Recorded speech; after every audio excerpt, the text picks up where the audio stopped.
What inspires me is what inspires people in every generation, I think, which is this notion that we're standing on virgin territory. You know, we're surrounded with fields of question marks, and we can actually devote our lives towards trying to figure out the next step. The fact that we are playing classical instruments and we can show up at a rowdy bar, or we can be on stage at the Wortham playing for a ballet, it's magic.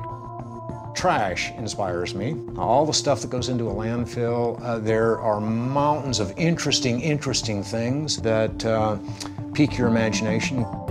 In high school, there's a textbook and there's always an answer in the back of the textbook, and all you're trying to do is discover what people already know.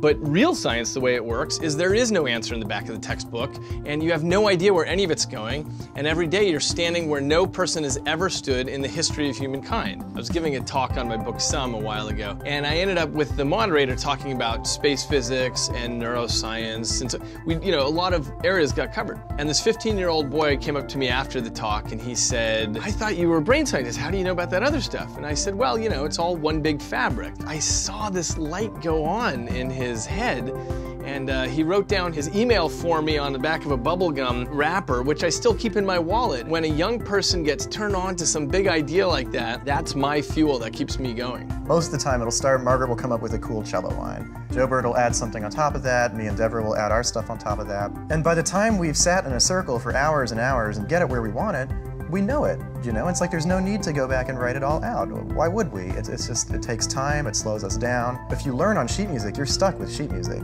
Yeah. I mean, you can get a symphony that's played the Nutcracker 1,000 times, but they still can't play it without sheet music. Basically, I'm using one social problem to solve another. Our landfills are choked. Well, let's take that stuff and maybe try to impact the crushing need for affordable housing. Some of these little families would do anything to own their own homes, but they can't do it because the infrastructure and cultural pressures in place right now. We can change that, and I think it's always okay to use wood from the forest and be hooked up to the grid and use water. It's never okay to be piggy at the trough. I just want to say that what's happening with TEDx Houston is in the top 1% of what's happening with these self-organized events all over the globe. It's an incredibly professionally organized event. Oh, TEDx Houston, that was so much fun.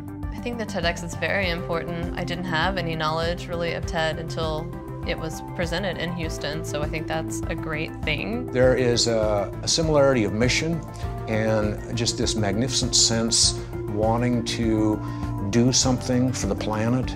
I'm a huge fan of this sort of new educational outlet. I think it's going to change the world.